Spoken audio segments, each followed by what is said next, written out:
الحمد لله رب العالمين، الصلاة والسلام على أشرف المرسلين محمد النبي الأمي وعلى آله وصحبه وسلم تسليما كثيرا، وبعد، فسلام الله عليكم ورحمته وبركاته. أخوتي في العقيدة، قبيلة أما التعصب القبلي iyo raadka uu ku leeyahay burburka ummadaha, waxaan is leeyahay waa tajriba mucaasha. qofku waxa aanu la noolaynba taariikhdeeda looga warramaa, waxaanu arag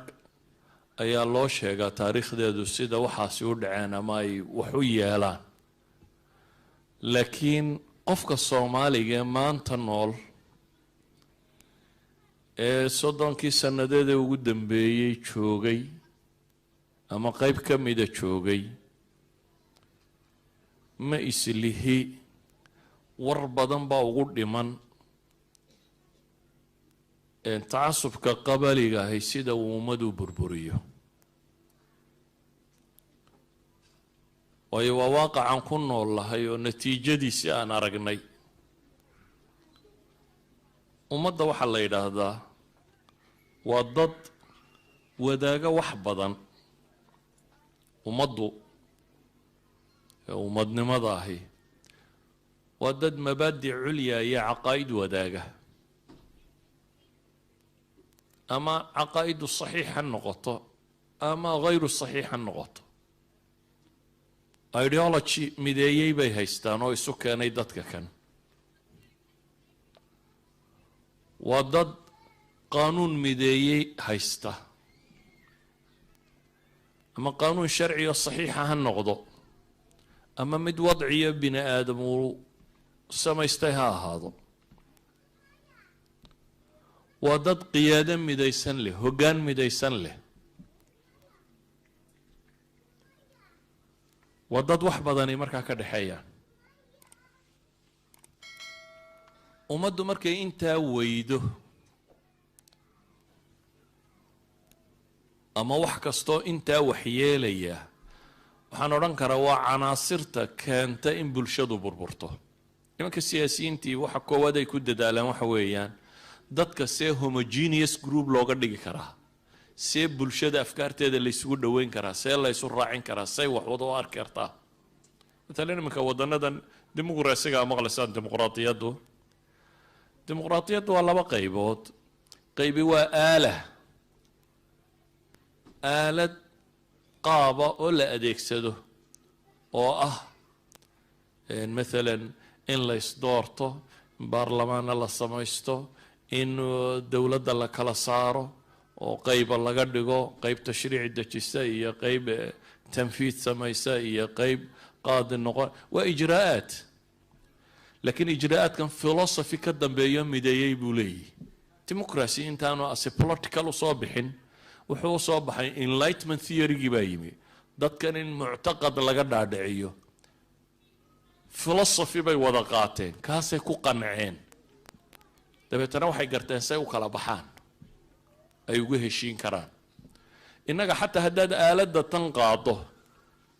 islaamnimo dhaafay, haddaad aaladan qaado istiraado dadkan ha loo ekaysiiyo siday u egyihiin, mabaadi'i kama horeyso. axsaabteennu markaaba reer hebel unbay isu bedelaysaa, ilaa mabda uu ku jiro xisbigani ma jire. axsaabteenna waxay ku kala gedisan yihiin. marka la yidhaahdo waddankii axsaab badan baa laga sameeyey, one man one vote baa laga sameeyey, caynkan baa laga sameeyey, xal maaha. waayo xataa intan gaalku haysta kuma gaadhaysid. sababtu waa maxay? adigu ideology bulshadaadu laga dhaadhiciyo axsaabtana sidaa ma jirto. axsaabtaasi waxay ku kala gedisantahay kaana nin reer hebel inuu madax kayo hebel hebel la yidhaha, kaana nin reer hebeloo waxaanay sheegayaana kale waa iska hadal. marka ay rabaan cod siduu ku helaya waa inuu reerihii shiriyaa. haddaynu reer hebel lahay inagu xisbigan baynu leenahay, kan baynu leenahay, intan baynu qaadanaynaa, kan baynu qaadanaynaa. marka reer hebel oo dhamina xisbigan buu maraya, reer hebella xisbigan buu maraya. saas idan xataa aaladoodu kama shaqayn karto. walidalik كأمة الصومالية مركينو نهي qabiilku ideology buu leeyahay kooban oo ah unsur akhaaka dhaaliman aw madluuma tol intaasaa lagu yihi tolnimadu wax fiican way leedahay oo sharcigu ina faray oo ah in laysu gargaaro xaqa laysu sheego allahuma salli calaa maxamed layskaalmeeyo takaaful ijtimaaciya reerku ninkii guursanaya la kaalmeeyo ninkii dayn lagu yeesho haddii wax laga bixin kara laga bixiyo qayb fiican way leedahay qabiil markaynu idhaahno laakiin tacasubka qabaliga ahi waa reerkayga bes erya gardarraba reerka xaq iyo baadilba reerka taa macnaheedu waxa weeyaan dee ummad ma noqon kartid oo sababta keentay markaasi inaynu burburo sababta keentay baan odhan karaa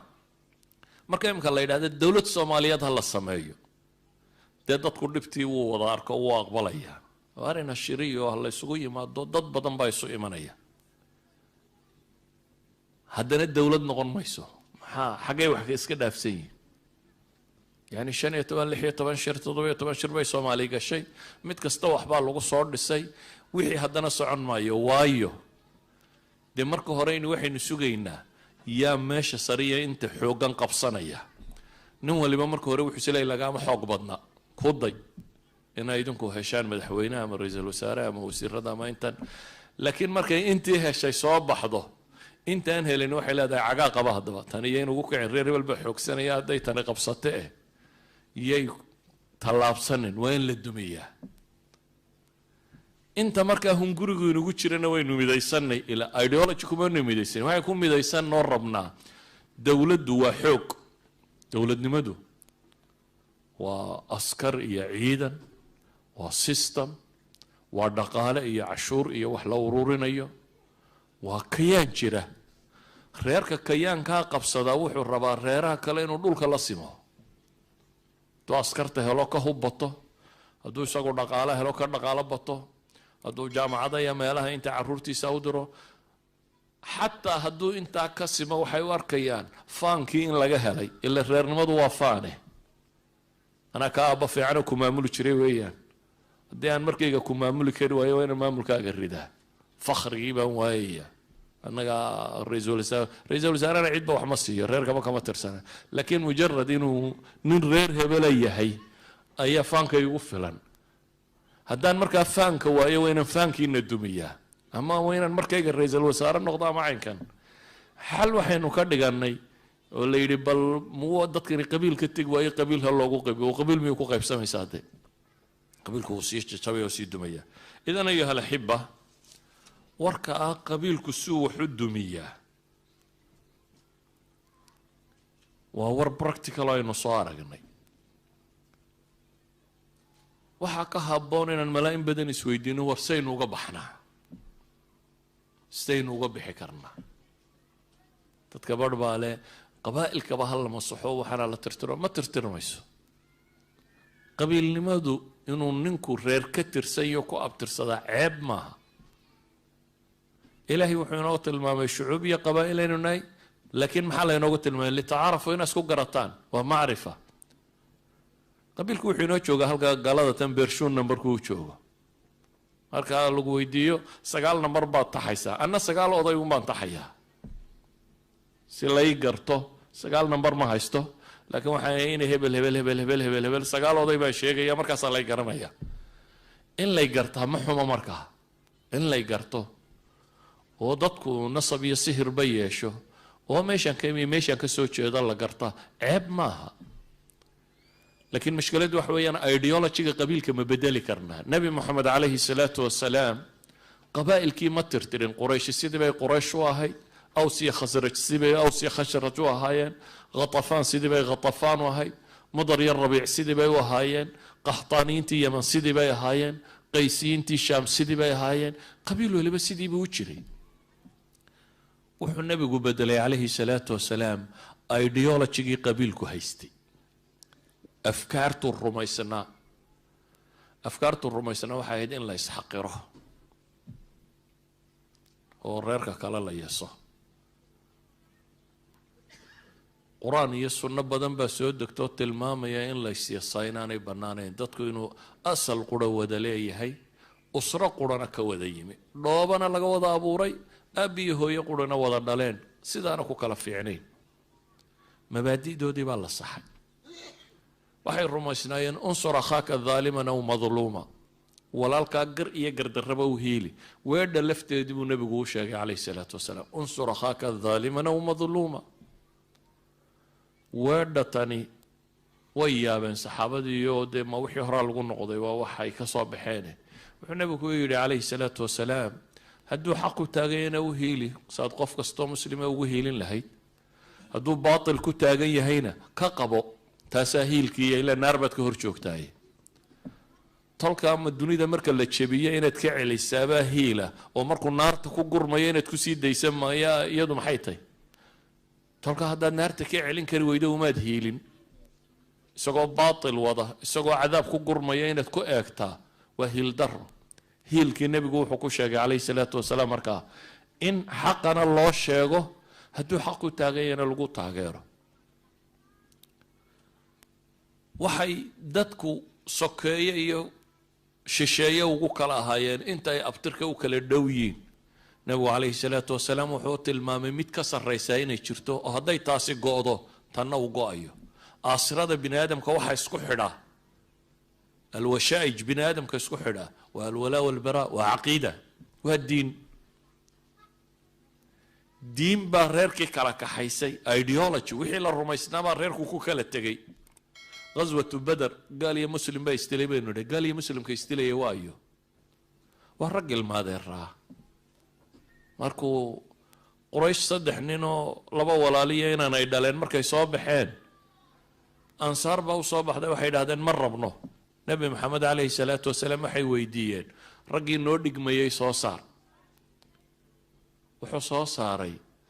rag ay maxay kala tirsadaan ragaan wax badan la kala tirsan baa la soo saaray oday qura la wadaago qabiil qura wada yihiin laakiin ideology lagu kala tegay islaamku markaa wuxuu barow qabiilka ku daweeyey qabiilkani waa wicaa dadka ururiye laakiin ideology maaha afkaartii uu dadku rumaysnaa afkaartuu dadku rumaysnaa waxaa laga dhigay inay caqiide noqoto iyo diin inay noqoto alukhuwa alislaamiya qofku mar hadduu muslim yahay inuu kugu leeyahay xuquuqda islaamnimo oo xuquuqda islaamnimo waa maxay an tuxiba liakhiika maa tuxibu linafsik waxaad naftaada la jeceshay inaad walaalkaa la jeceshaato xuquuqda kugu leeyahay waa an tansura xuquuqda kugu leeyahay waa wanusxi likulli muslim inaad u naseexayso xuquuqda kugu leeyahay waxa weeyaan hadduu baahaya inaad wax siiso haddii la dulminayo inaad ka dhiciso idan mabaadi' buu islaamku baray mabaadi'daasa waxay keentay inay buuxiso maadaama qabiiluu jiro nawcun maa munaafasa jiraysa maxaa lagu loolamaya waxaa la bedelay wixii lagu loolamayey waxaa laga dhigay inay ku loolamaan khayrka iyo xaqa ilaahay subxaana wa tacaala intuu janno iyo nicmooyin iyo wax ka waramayba wuxuu yidhi wafii dalika falyatanafasi lmutanaafisuun kuwa loolamaya kan ha ku loolamaan dagaalada adag marka la gelaya waxaa la odhan jiray hala garta dhanka ragga uu ka jabaye kala baxa reer hebel halkaa ka dagaalgal reer hebel halkaa ka dagaalgal fronts baa la kala siin jiray reer waliba isagoo ceebta iska ilaalinayo xagga sare gaalada dhanka kale ka mari jiray idan reeruhu tanaafuskoodii waxaa loo bedelay inay khayr ku tanaafusaan inay wanaag ku tanaafusaan loolan inay ku loolamaan laakiin wax khayra waxay ku loolamayeen cid waliba islaamka wuxuu taray intuu taray ee islaamnimada kusoo kordhiyey waxaan odhan karaa si kale haddaanu tilmaamo waxaa loo sameeyey almabaadi' alculya walahdaaf alkubraa qabiilkii yaraayo quraysh lo odhan jiray maka joogay ama ansaar ee aws iyo khasraj ah waxay qaateen fikradda inay dunida mas-uuliyadi ka saaran tahay alcaalamu kullu awal wuxuu u arkayay reerkan ku xigay inuu iska celiyo caqligiisu madiino ma dhaafaynin aws waxay lahayd khasraj iska reeb khasrajna aws iska reeb bay ahayd qabla alislaam ama marka kan waxay u arkaan adduunkaba in iyaga mas-uuliyadi ka saaran tahay walidaalika waxay noqdeen dad ahdaaf kubra meel saro ay ka fakeraan leh ahdaaf kubraa markay ka fakereenna waxay noqdeen caalamka oo dhan inay diin gaadhsiiyaan around 50 years ay dunida maanta muslimku degan yihiin oo dhan saxaabaa furtay inta ugu badan leh dunida maanta muslimku degan yihiin inta ugu badan leh saxaabaa furtay less than 50 years bay dhan walba uga baxeen yacni waxaa loo sameeyey lama odhanin lama loolami karo reer hebel lama loolami karo ee waxaa la yidhi waxaad ku loolamaysaan waa inuu khayr noqdaa waxay noqotay kuwii shalayta la yasayey inay noqdaan muslimiintaba dadka ugu magaca weyn leh waayo waxaa loo tilmaamay dhalasho inaanu wuxuu ahaynee acmaal inay tahy taariikhda islaamiga waxaa maqashaan nin la yidhaahdo maxay muslim ibnu qutaybata ibnu muslim albahiliy bahili waa qabiilaan qabaa'ilka carbeed la maagi jiray ka mid ah waa qabaa'il u gabyaa tilmaamaya ilaa xad uu leeyahay eyga haddii loo nisbeeyo qabiilka kan awalka haddii eyga lagu yidhaahda buu yidhi baahili baa tahay eygu waa ka ceeya isagoo diidan qabiilkaasi qabiilkii caynkaa lagu tilmaamayey rijaalkii ka soo baxay waa ninkii furtay maxay almashriq alcarabi islaamka barigana galbeedkana waa muusa bnu nasiir iyo taariq ibnu zayaad iyo raggaas raggii la mid ahaa haddii bariba loo kacana khuraasaan laga bilaabo wixii ka dambeeyey raggii furay waa qutaybata bnu muslim waa nin taabiciya waa baahiliya isaga iyo kuwuu dhalay iyo aabihii muslimka kane muslim waa raggii cabdillaahi bnu zubayr dagaalka la galay wakhtigii khilaafadiisa wakhtigaasuu ku dhintay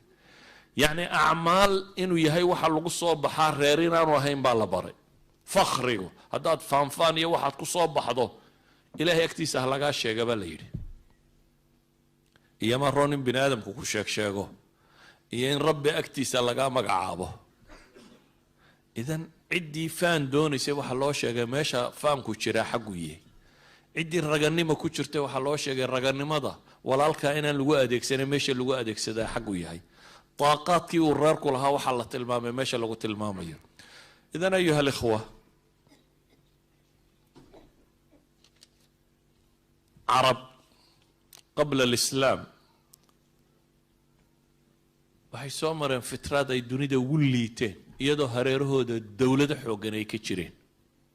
bershiya dowlad xooggan baa ka jirtay romanskana dowlad xooggan baa ka jirtay intan carabi degtaana waxba kama jirin sababtan wax uga jirinna waxay ahayd caqligaa hoos u fororsado qabiil intuu noqdunba reerkan yare ku xigunbuu eegay uun reerka ku xigunbuu iska dhicinayay wuxuunbuu arkay uun reerka inaan marnaba laga bixi karin durayd ibnu simma gabaygiisii maxaa ka mid ahaa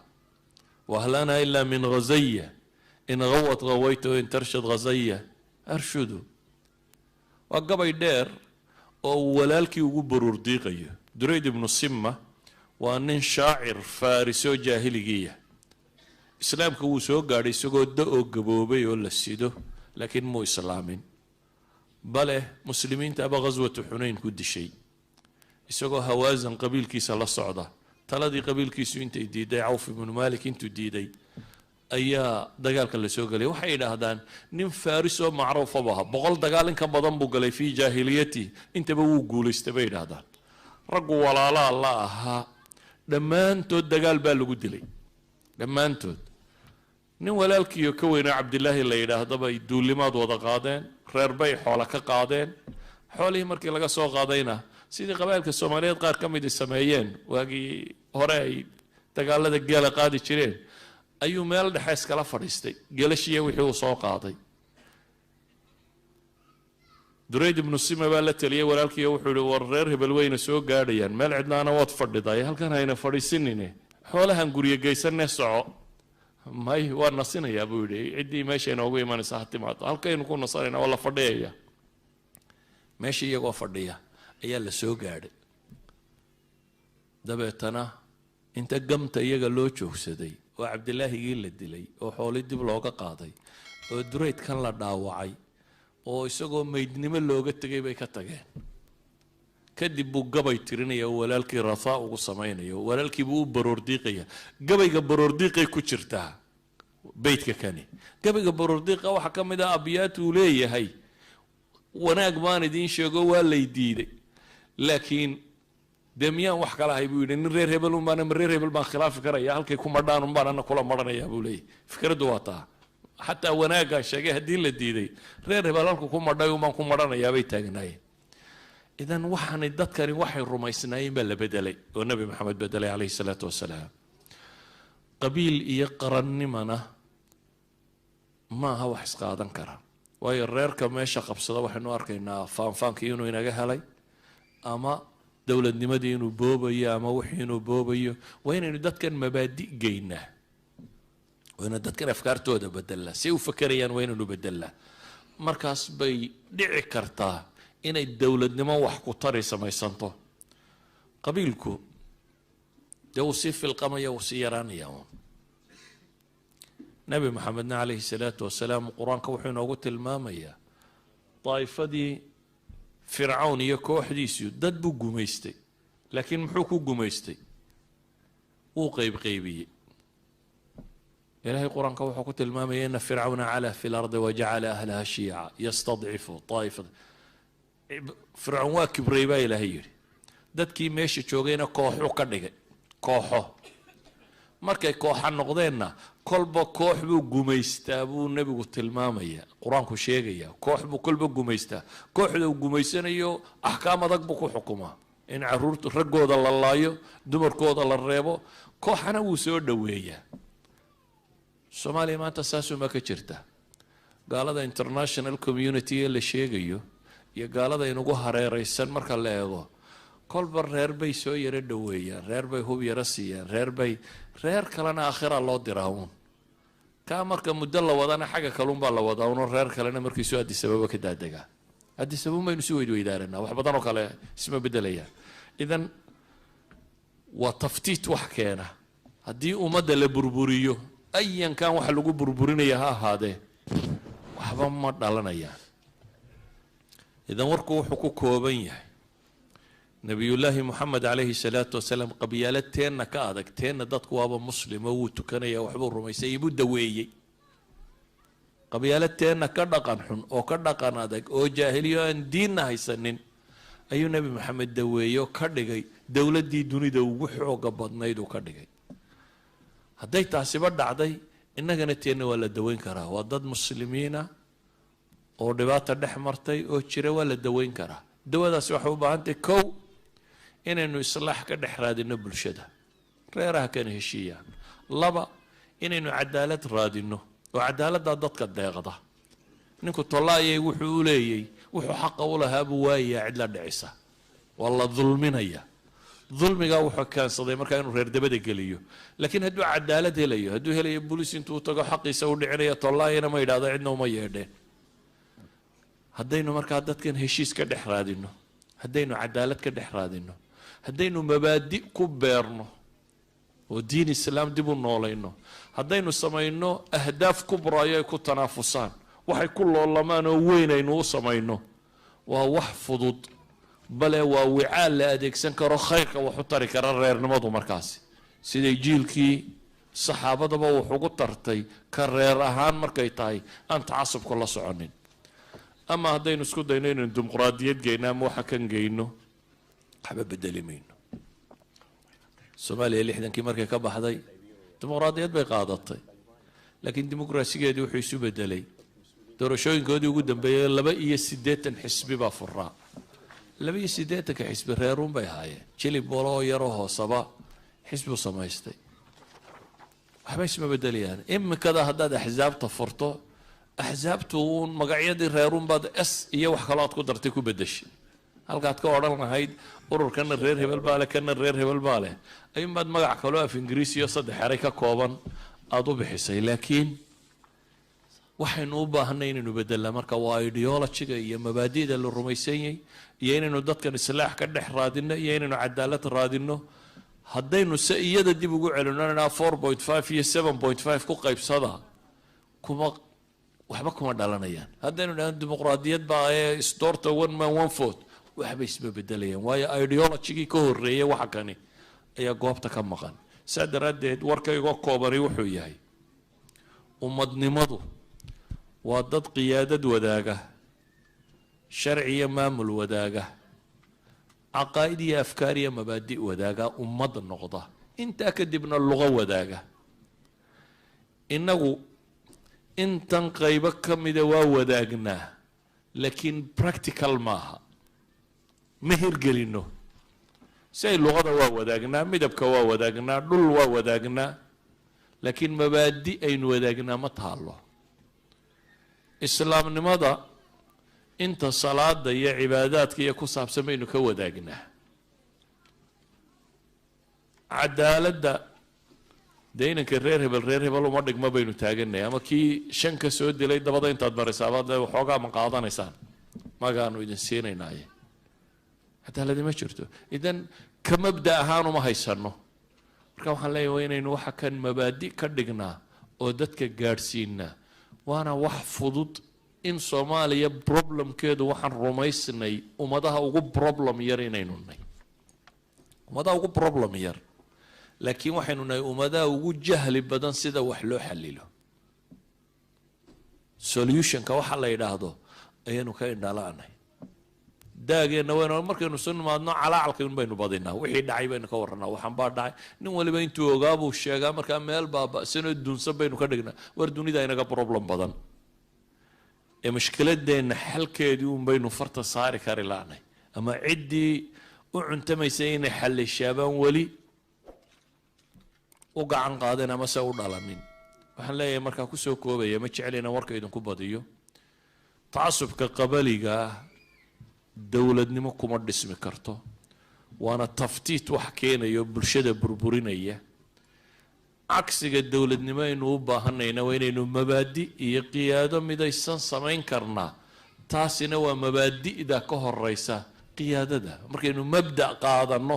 ee dadku uu rumeeyo ee si dhaba u qaato, inaynu qiyaado helnaa, asaaliibta qiyaado loo soo saaraa waa wax fudud, waana aala la samayn karo. وصلى الله على النبي محمد وعلى آله وصحبه وسلم والحمد لله رب العالمين.